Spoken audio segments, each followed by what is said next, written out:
ఇచ్చింది. నేనేమని భయపడ.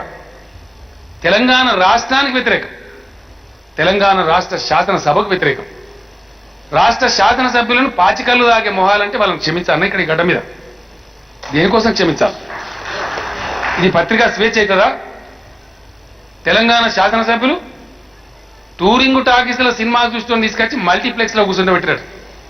తెలంగాణ బిడ్డలు గెలిచి అసెంబ్లీకి వస్తే వాళ్ళను టూరింగ్ టాకీస్లో సినిమా తీసిన వాళ్ళను చూసేటోళ్ళను మల్టీప్లెక్స్లో కూర్చుండబెట్టేట్టు పనిచేసిన అని చెప్తారు. ఇది మీడియానా?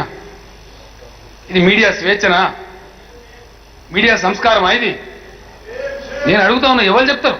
ఏ మీడియా చెప్తారు? కమల్, మాకు కూడా తెలంగాణ మేధావులు ఉన్నారు.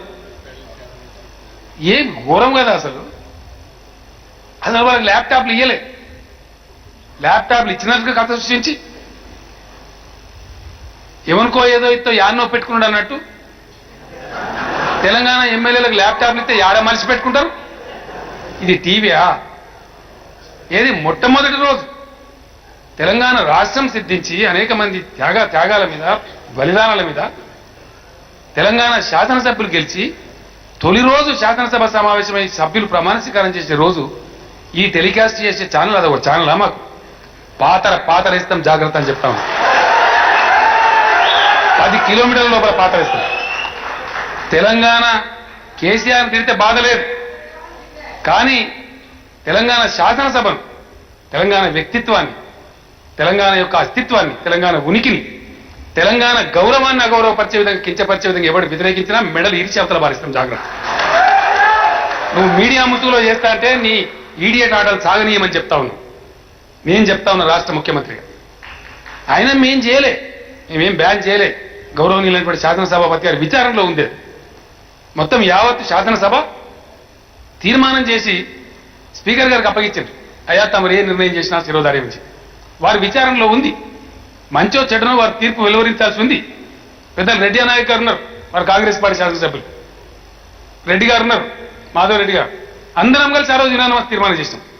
ఏ ఒక పార్టీ చేయలే, ఒక టీఆర్ఎస్ పార్టీ చేయలే, ఒక కేసీఆర్ చేయలే. శాసనసభ్యులందరూ తెలంగాణ శాసనసభ యావత్ సమావేశమై ఒక చోట తీర్మానం చేసి ఇస్తే దానికి స్పందించి తెలంగాణ కేబుల్ ఆపరేటర్ నేను వాళ్ళకి సాల్యూట్ చేస్తా ఉన్నా. వాళ్ళు ఈ ప్రజా వ్యతిరేక ఛానల్ మేము ప్రసారం చేయమని చెప్పి వాళ్ళు బంద్ చేశారు. దాన్ని తీసుకుపోయి ఢిల్లీలో ఇక్కడ అక్కడ ఏదో డ్రామా ఆడి ఆంధ్ర వాళ్ళు చేసేది ఇదే. ఇంతకుముందు అక్కడ లక్ష్మీకాంతరావు గారు ఇంట్లో చెప్పిండే, విడ్రాయల్ సిమ్టమ్స్ అంటారు. వీక్ దయ్యం వదిలే ముందు వటిగా వదులుతాది. కొన్ని పిచ్చి పిచ్చి పనులు చేసి యాపకొమ్మల దెబ్బలు తినే వదులుతుంది, వటిగా వస్తుంది. కాబట్టి ఉంటాయి, మనం ఏం దీని గురించి బాధపడక్కర్లేదు. ధీటుగా ఎదుర్కోవాలి, ధీరత్వంతో ఎదుర్కోవాలి. ఈ చిల్లర ప్రయత్నాలకు కలిబిలిగా. ఎందుకంటే ధర్మం మాట్లాడితే మాట్లాడదాం, సత్యం మాట్లాడితే మాట్లాడదాం, మంచి పని చేద్దామని చేద్దాం. కానీ స్వేచ్ఛ ముసుగులో మేము మిమ్మల్ని అందరినీ కించపరుస్తాం, మీ తెలంగాణలో చేత కాదంటాం, మీకు ల్యాప్టాప్ చూడరాదంటాం, ల్యాప్టాప్ ఇస్తే ఏడ మలిచిపెట్టుకుంటారు అంటాం. అయినా మాకు స్వేచ్ఛ ఉండాలంటే ఉండదు కాక ఉండదు. ఇంకా ఎక్కువ చేస్తే ఇంకేమేమి ఉండదు, అది ఉంటుంది. జాగ్రత్త. సో ఈ విధంగా ఇక్కడ ఉన్న జర్నలిస్ట్ మిత్రులకు నేను చెప్తా ఉన్నా, మీరు కూడా తెలంగాణ బిడ్డలు, మీరు కూడా సంస్కారంతో ఆలోచన చేయండి.